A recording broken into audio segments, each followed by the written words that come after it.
आकाशवाणी रांची से प्रस्तुत है प्रादेशिक समाचार।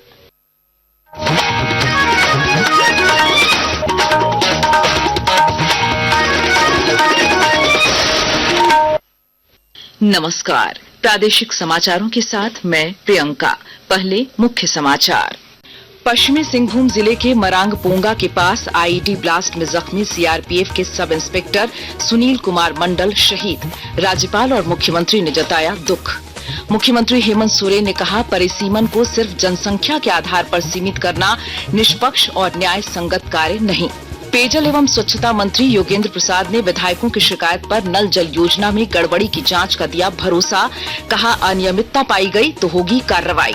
आपदा प्रबंधन मंत्री डॉक्टर इरफान अंसारी ने सभी उपायुक्तों से अतिवृष्टि, ओलावृष्टि और वज्रपात से हुई क्षति की अधियाचना 2 दिनों के भीतर भेजने का दिया निर्देश। और रांची के जेएससी स्टेडियम में 30 नवंबर को भारत और दक्षिण अफ्रीका के बीच खेला जाएगा 1 दिवसीय अंतर्राष्ट्रीय मैच।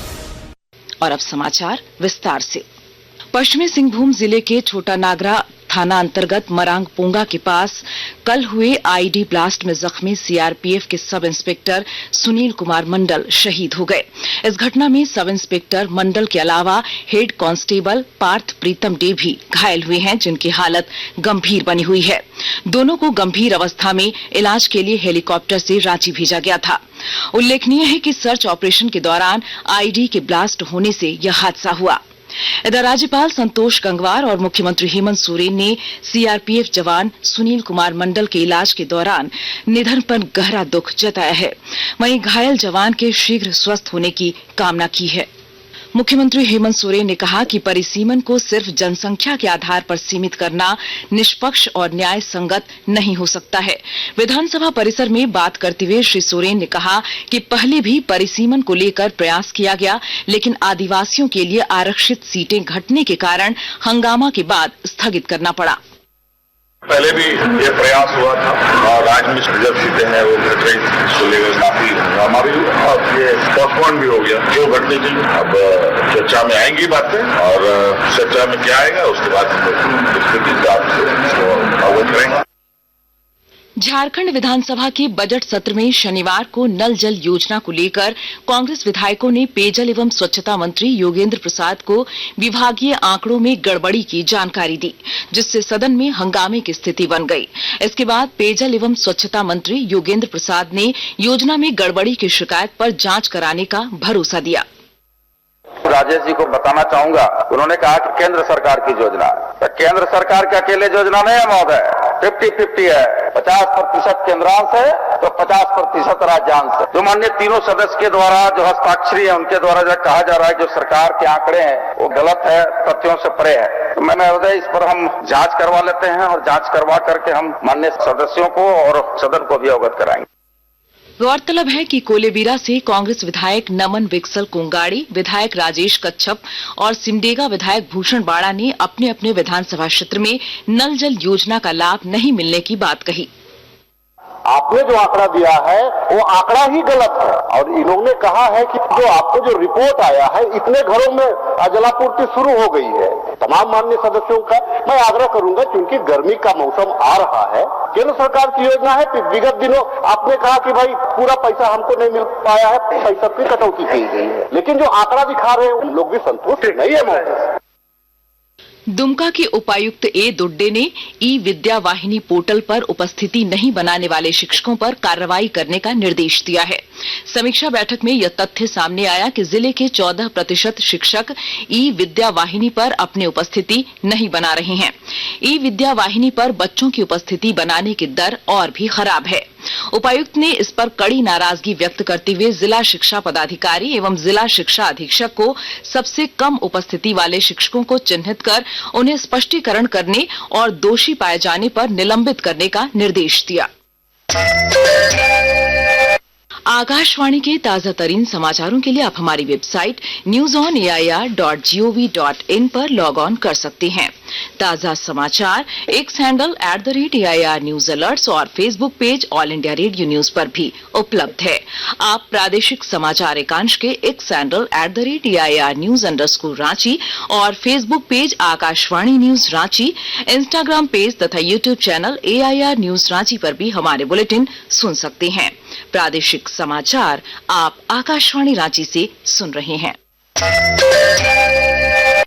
आपदा प्रबंधन मंत्री डॉक्टर इरफान अंसारी ने राज्य के सभी उपायुक्तों से अतिवृष्टि, ओलावृष्टि और वज्रपात से हुई क्षति की अधियाचना 2 दिनों के भीतर भेजने का निर्देश दिया है, ताकि प्रभावित परिवारों को जल्द से अनुग्रह अनुदान जल्द उपलब्ध कराया जा सके। मंत्री ने कहा कि सभी उपायुक्तों को राहत कार्यों में तेजी लाने और क्षति का भौतिक एवं आर्थिक आकलन शीघ्र पूरा करने को कहा गया है। मंत्री ने कहा कि प्रभावितों को मुआवजा शीघ्र उपलब्ध कराया जाएगा। राष्ट्रीय खाद्य सुरक्षा अधिनियम से आच्छादित लाभुकों को जागरूक एवं 100% लाभुकों का KYC को लेकर जामताड़ा जिले में जागरूकता पखवाड़ा का आयोजन किया जा रहा है। राष्ट्रीय खाद्य सुरक्षा अधिनियम से आच्छादित लाभुकों को जागरूक एवं 100% लाभुकों को KYC को लेकर जामताड़ा जिले में जागरूकता पखवाड़ा का आयोजन किया जा रहा है। जिला आपूर्ति पदाधिकारी राजशेखर कुमार ने बताया कि जागरूकता पखवाड़े के दौरान राष्ट्रीय खाद्य सुरक्षा अधिनियम के तहत लाभुकों को दी जा रही विभिन्न योजनाओं की जानकारी देकर जागरूक करने के साथ लाभ लेने के लिए प्रेरित व प्रोत्साहित किया जा रहा है। सुभाष प्रसाद सिंह, आकाशवाणी समाचार, जामताड़ा। चक्रधरपुर मंडल में विकास कार्य को लेकर ब्लॉक के कारण 3 ट्रेनें रद्द रहेंगी। टाटानगर बरकाकाना टाटानगर पैसेंजर ट्रेन 24 और 25 मार्च को रद्द रहेगी। वहीं हटिया टाटानगर मेमू ट्रेन आज और कल रद्द रहेगी। इसके अलावा टाटानगर हटिया मेमू ट्रेन 24 और 25 मार्च को रद्द रहेगी। यह जानकारी रेलवे ने शनिवार को दी है। और अब संक्षिप्त खबरें। धनबाद जिले में मुख्यमंत्री स्वास्थ्य सहायता योजना के अंतर्गत अनुसूचित जनजाति, अनुसूचित जाति एवं पिछड़ी जाति के लाभुकों को चिकित्सा अनुदान उपलब्ध कराने के लिए जिला स्तरीय समिति ने कुल 143 प्रस्तावों पर स्वीकृति प्रदान की। सरायकेला खरसावां से राज्य स्तरीय विकसित भारत युवा संसद के लिए 10 युवक युवतियों का चयन किया गया है। हजारीबाग पुलिस ने जिले के ओरीमारी थाना क्षेत्र अंतर्गत कार्तिक माइनिंग कंपनी में फायरिंग और वाहनों को क्षति पहुंचाए जाने के मामले में 5 अपराधियों को गिरफ्तार किया है। और दुमका जिले के दर्जनों गांव में बच्चा चोरों के आने की अफवाह तेजी से फैली है। दुमका SP पीताम्बर सिंह खेरवार ने लोगों से अपील की है कि वे ऐसी अफवाहों पर ध्यान न दें। ऐसा कहीं कोई मामला नहीं है। मौसम विभाग ने आज भी राज्य के कई भागों में गरज के साथ बारिश का अनुमान जताया है। विभाग के अनुसार कल से मौसम साफ होगा। वहीं अगले 3 से 4 दिनों में 4 से 6 डिग्री सेल्सियस तक तापमान में वृद्धि की संभावना है। और अब खबरें खेल जगत से।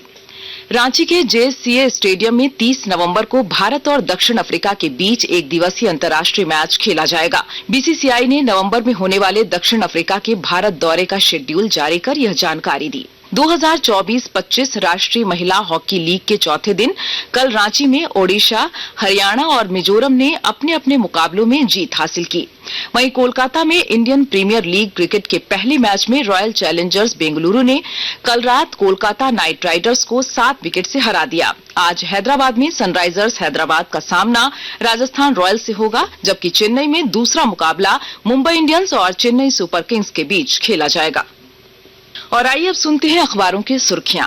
रांची से प्रकाशित सभी प्रमुख अखबारों ने रांची बंद की खबर को प्रमुखता से प्रकाशित किया है। इसके अलावा प्रभात खबर ने झारखंड आंदोलनकारी के आश्रितों को ही नौकरी और आरक्षण देने के सरकार के फैसले की खबर को प्रमुखता से प्रकाशित किया है। हिंदुस्तान ने लिखा है, जज यशवंत वर्मा की जांच करेगी सुप्रीम कोर्ट की समिति। दैनिक भास्कर ने 24 और 25 मार्च को बैंकों में हड़ताल टलने की खबर को पहले पेज पर जगह दी है। दैनिक जागरण की सुर्खी है, केंद्रीय अनुदान में भेदभाव पर जारी होगी रिपोर्ट। वहीं अंग्रेजी अखबार द टाइम्स ऑफ इंडिया ने मंत्री चमरा लिंडा के हवाले से लिखा है, 1 माह के भीतर अनुसूचित जाति आयोग का होगा गठन। और अब अंत में मुख्य समाचार एक बार फिर। पश्चिमी सिंहभूम जिले के मरांग पोंगा के पास आईईडी ब्लास्ट में जख्मी सीआरपीएफ के सब इंस्पेक्टर सुनील कुमार मंडल शहीद। राज्यपाल और मुख्यमंत्री ने जताया दुख। मुख्यमंत्री हेमंत सोरेन ने कहा, परिसीमन को सिर्फ जनसंख्या के आधार पर सीमित करना निष्पक्ष और न्याय संगत कार्य नहीं। पेयजल एवं स्वच्छता मंत्री योगेंद्र प्रसाद ने विधायकों की शिकायत पर नल जल योजना में गड़बड़ी की जांच का दिया भरोसा, कहा अनियमितता पाई गई तो होगी कार्रवाई। आपदा प्रबंधन मंत्री डॉक्टर इरफान अंसारी ने सभी उपायुक्तों से अतिवृष्टि, ओलावृष्टि और वज्रपात से हुई क्षति की अधियाचना 2 दिनों के भीतर भेजने का दिया निर्देश। और रांची के जेएससी स्टेडियम में 30 नवंबर को भारत और दक्षिण अफ्रीका के बीच खेला जाएगा 1 दिवसीय अंतर्राष्ट्रीय मैच। इसके साथ ही आकाशवाणी रांची से प्रादेशिक समाचार का ये बुलेटिन समाप्त हुआ। अगला प्रादेशिक मुख्य समाचार 10 बजे प्रसारित किया जाएगा। नमस्कार।